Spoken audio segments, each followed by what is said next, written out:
Okay, so now that we have reached towards the end of chapter 3, so we are going to start using back all the knowledge that we have discussed before. So we have learned two mathematical operations in this chapter, so which are Laplace transform and Laplace inverse. So now we're going to use both of this operation, and we are going to use those two operations in order to solve for differential equation by using Laplace.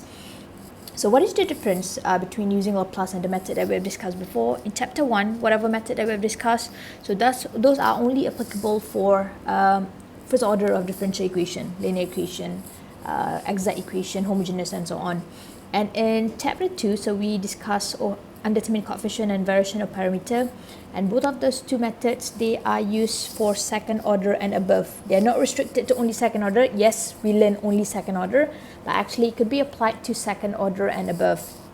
Right? And the thing about Laplace transform is that it's a very powerful method. So it can solve any order of differential equation, be it first order, second order, third order, but it only applies to the case of linear equation. So we're going to solve only linear first order and second order differential equation in our syllabus. But actually, even if you have third order, fourth order, and above, any order of differential equation, you can always use Laplace transform. And of course, for a method that is powerful, so the calculation is going to be complicated as well. So let's start with the first example. So I pick a very simple one. So example number 1, I'm going to be solving an equation of dy over dt plus y equal exponential of negative t. So according to method that we have discussed in chapter 1, this can also be solved by using linear equation. Okay, so but just today we're just going to have a look at the case when we use a different method. Similarly, so I always mention this to my students, so the fact that every single time we solve for differential equation, so we always find the dependent variable. For this case, our dependent variable is y, so meaning that if I wanted to solve this equation, so basically the solution that I'm looking for, so actually I missed out an initial condition, this is not the full question.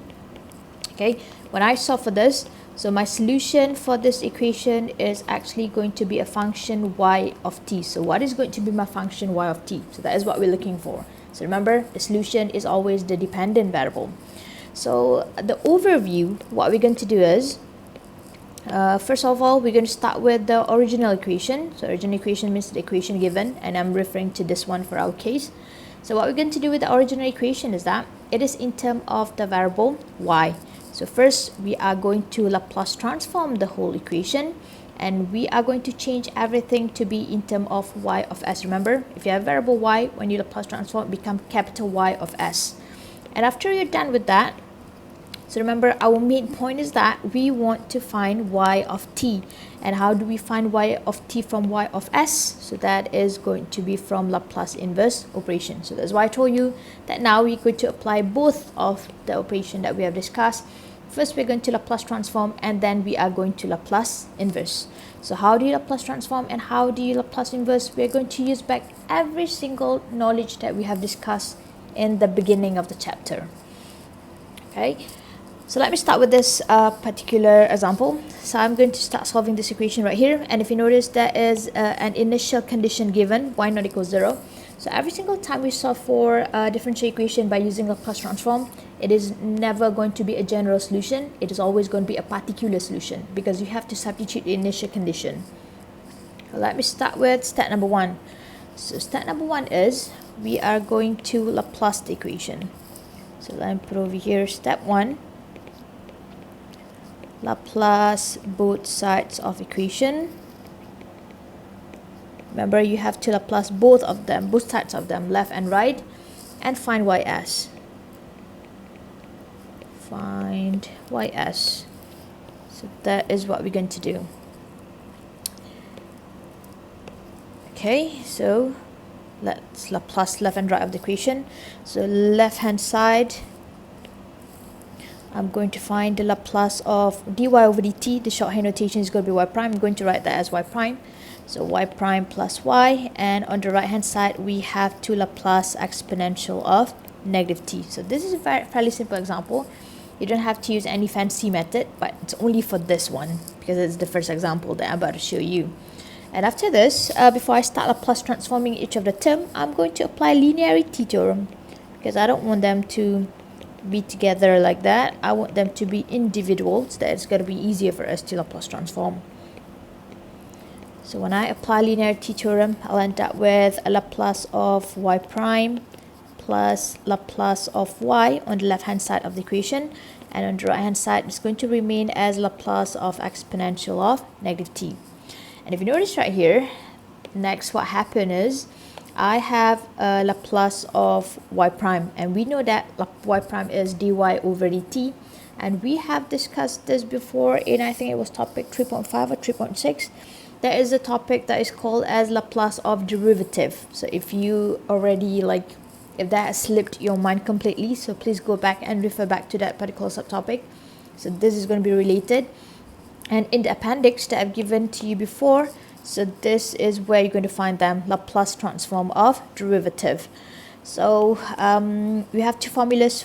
One is for first order derivative, one is going to be for second order derivative. I did mention this to you before when we discussed the fact that only the first term is going to be capital F and positive.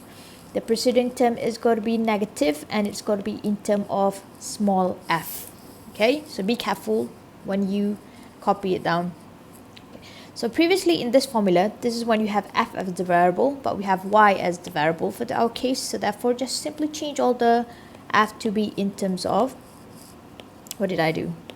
So you just have to change all the you have to change all the f to be in terms of y. So now let's Laplace transform this. So I'm going to have Laplace of y prime according to the formula. This is going to be s capital Y of s minus y of 0.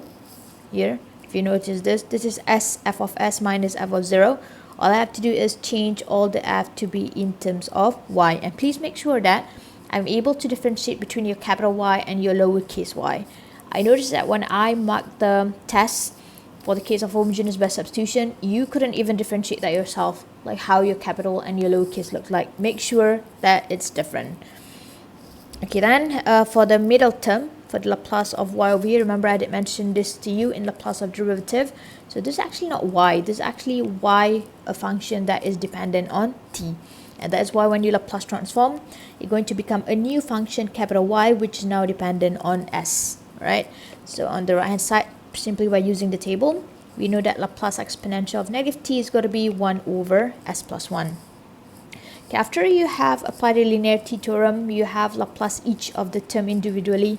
So what you're going to do next is you're going to substitute the initial condition for the case that you Laplace the derivative. So substitute initial condition. So if there's only one, then substitute the one initial condition, or it could be more as well. So substitute the initial conditions. And for this case in the question, it's given that y naught is equal 0. So therefore I'm going to substitute right here that this is going to equal 0. And remember that our main purpose for step number 1 is going to be finding y of s. So therefore the term that are related to y of s, I'm going to factor and put them together. So I'm going to write that y of s. So the first term is going to be s, the second term is going to be 1, factorization of 1, and that is going to equal 1 over s plus 1, for which I can write that my y of s is given by 1 over s plus 1 to the power of 2. Okay, so now we have achieved goal number 1, that is finding the function y of s. Okay, step number 2. Let me put step 2 over here. So step 2 is that, so we are going to convert y of s to y of t. And how are we supposed to achieve so? This is going to be done by using Laplace transform. Sorry, it's going to be Laplace inverse. So I'm going to have y of t, that is going to be the Laplace inverse of the function that we have seen before, so which is going to be 1 over s plus 1 square. Right, so I'm going to find the Laplace inverse of this. So remember, for the case of Laplace inverse, we have formatted first simply by using the table, so which is not possible for this case because we have s plus 1 to the power of 2 outside, and then we have inversion of first shift theorem. So we have partial fraction, and we also have convolution theorem. And this table is not possible for this case. Convolution, only use convolution when this question asks you to say something like use convolution theorem. then that is when you have to use convolution theorem or you have no other choice. So only use convolution theorem for cases like those. Otherwise, pick between these two. And for this one right here, instead of using, don't use partial fraction. Partial fraction wouldn't work as well for this case. So I think I have mentioned this somewhere in the revision of the Laplace inverse. So please do not use that for partial fraction. Use partial fraction for this case, it wouldn't work. So the only way that you can do this is by using inversion of First shift theorem, because this is in the form of S plus A, remember? And when you have it in the form of S plus A, so you are going to use inversion of First shift theorem. So I'm put a theorem, unless you don't memorize them anymore, you don't remember them anymore. So you have a Laplace inverse of f of s plus a is going to equal exponential of negative at multiplied by f of t. Okay, so for this case, my a value, so that is going to equal 1. So my function f of s plus 1 is going to equal 1 over s plus 1 square. So my function f of s, right, so here all I have to do is minus 1 whenever I come across s. So this is going to be 1 over, so here let me put a bracket around s minus 1 plus 1 square, so which is going to be simplified to 1 over s square. And then I'll be converting this to the function f of t. So Laplace inverse of 1 over squared, that is going to equal t. So therefore, right away I can write right now. So the fact that my function y of t, so that is going to equal the Laplace inverse of 1 over s plus 1 square. And according to the inversion of first shift theorem, remember that is not the solution yet, this is going to be the outcome. So that is going to equal exponential of negative, my a value is going to equal 1 for this case, 1t, and multiplied by t. So that will be the outcome. So yt is going to equal t exponential of negative t. So this is going to be the solution for the whole differential equation right here. Okay, so that is going to be a very simple operation. All you have to do is Laplace, then you Laplace inverse, and then you will be able to get the solution of the differential equation. That's it.